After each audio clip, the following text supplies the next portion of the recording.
case may be solved. Charges are filed in the Brian Wells pizza bomber case. The Brian participated in a limited role in the planning and then in the carrying out of this robbery.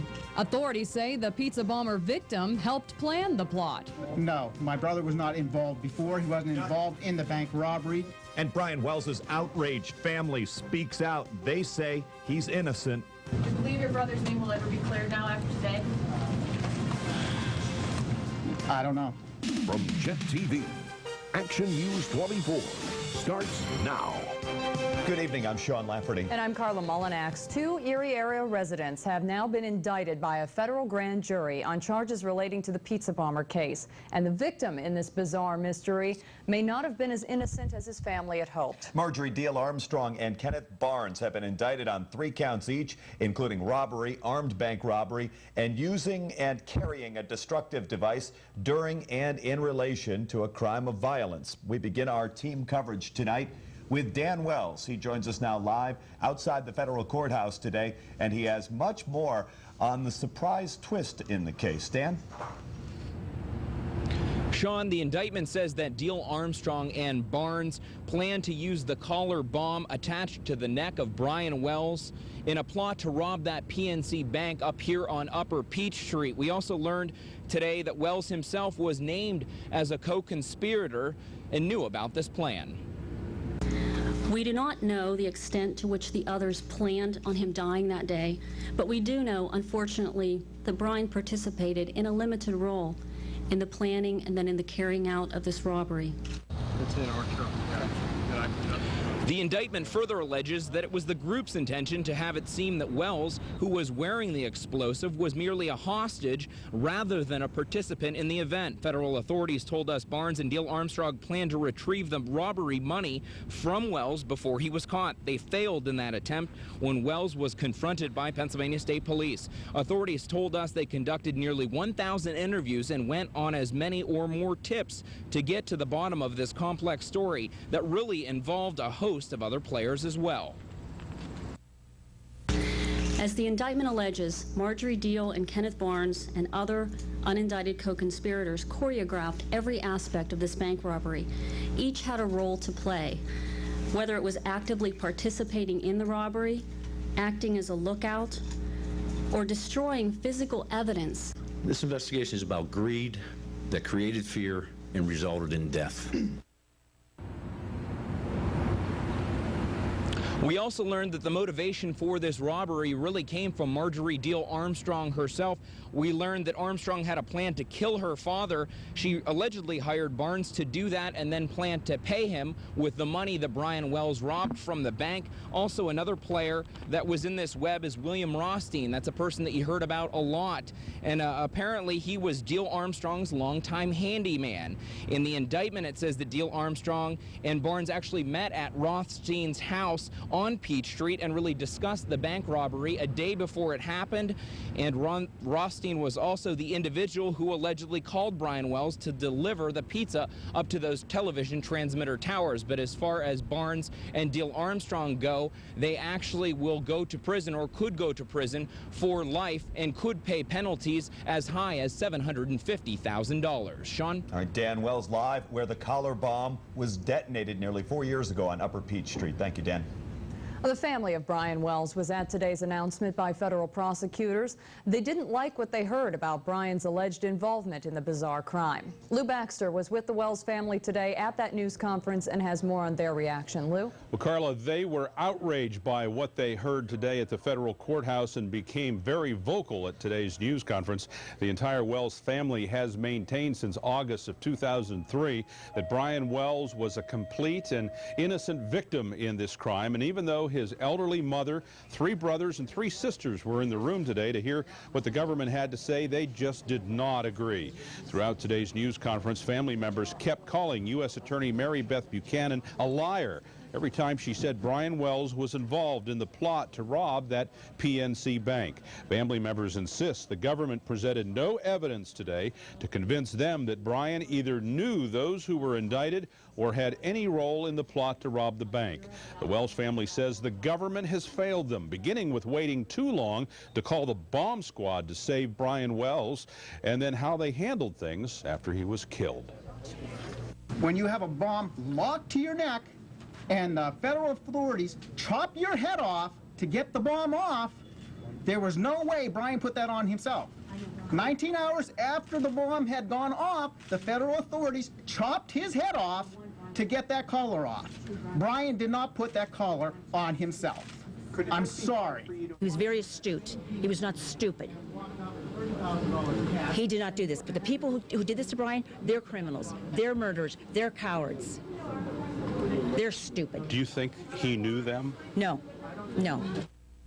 Now, as angry and as passionate as the family is, they are just not sure if Brian's name will ever be cleared in this case, and we'll have to wait for trial testimony to learn the extent of his alleged involvement. Carla? Lou, as you were there today, you know, they made the announcement that the reason that the news conference was put off was to talk to the family behind closed doors. But then when the family came to the public news conference, they were not shy about, you know, their outbursts and objecting to what was being said. They were not, and that meeting that they had prior to today's news conference was simply to let them know that they were likely to confirm what had been reported earlier today on abcnews.com, and that is that Brian Wells was going to be implicated in this case. So that was all they were doing, was giving them literally just a heads up that they were going to confirm their worst fears. Lou Baxter, live in our newsroom. Thanks, Lou. This bizarre case has, of course, captured the attention of not only the Erie community, but the entire nation. We continue tonight's team coverage with Sarah Arbogast. Sarah is live outside Eyeglass World on Upper Peach Street with local reaction to today's announcement. Sarah?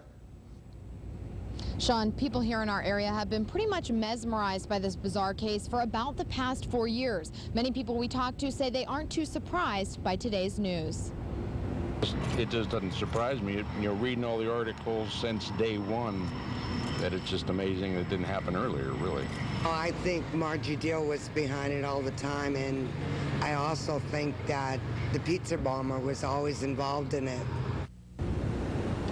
It seems when it comes to the Brian Wells case, everyone has their own theory on what really happened. Today, the truth came out, and some say it was very close to what they expected. Several people we talked to say they thought Marjorie Deal Armstrong was the mastermind behind the whole plot. They also knew Kenneth Barnes was somehow involved in the twisted story.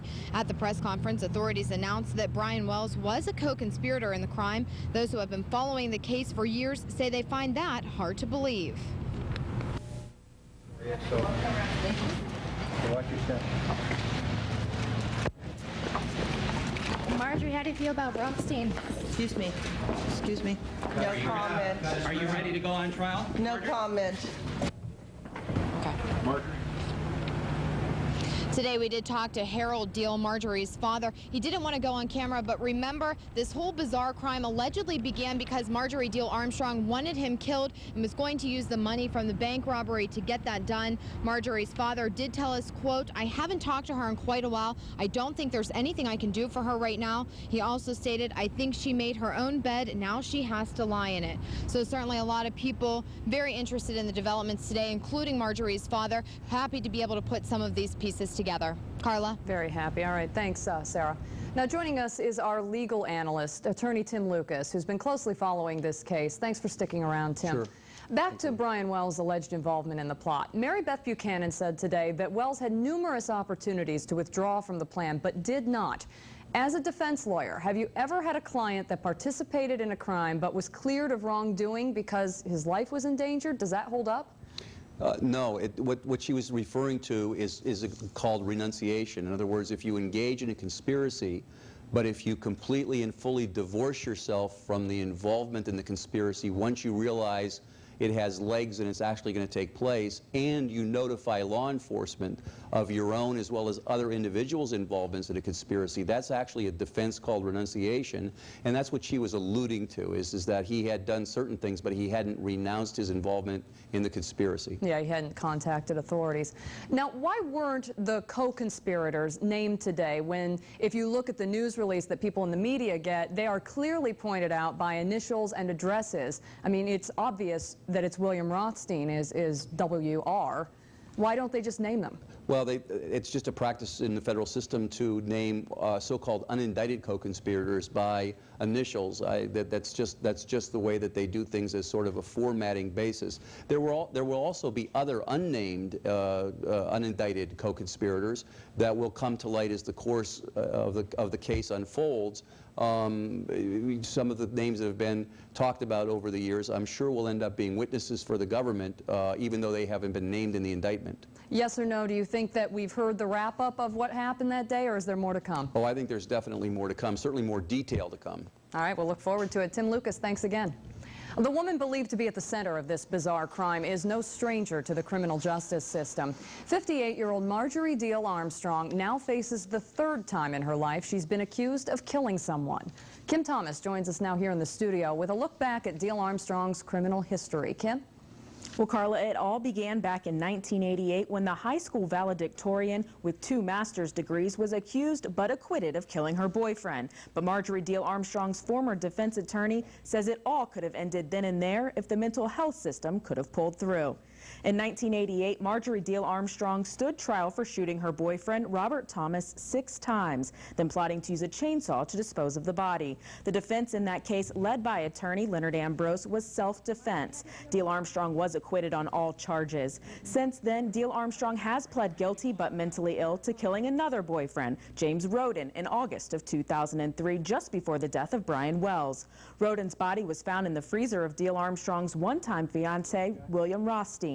She's currently serving 7 to 20 years in a state facility for that murder. Now today, nearly 4 years later, Deal Armstrong has been indicted on charges in the bizarre collar bombing death of Brian Wells. Defense attorney Leonard Ambrose says she is a severely mentally ill individual, and it's been known since he served as counsel in her defense in 1988.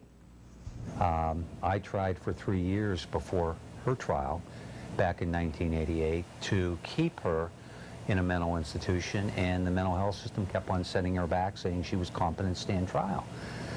And ultimately we had a 3.5-week trial and she was found not guilty, and I don't think that her interests were served or society's interests were served. Ambrose also mentioned today, as far as Deal Armstrong's defense and the jury's decision back in 1988, he says she should have never gone to trial in the first place. But in his words, the mental health system failed. Sean? Kim Thomas reporting. Thanks, Kim. So what else should we know about Kenneth Barnes, the named co-conspirator in the pizza bomber case? Ken Barnes, a familiar face to the court system, was previously charged with 2 incidents involving the delivery of cocaine last year. Barnes accused of buying $200 worth of coke. The drug money was provided by a classified state police informant and an undercover state trooper. Barnes's neighbors described him as a friendly man. Previously, he worked as a TV repairman, then later started to collect and repair computers. The area's top high school football players get ready for one last hurrah. Luke Simons has more in sports. Also ahead tonight, more trouble for an Erie daycare, the latest on a spreading shigellosis outbreak. Those stories after Tom's forecast. Tom?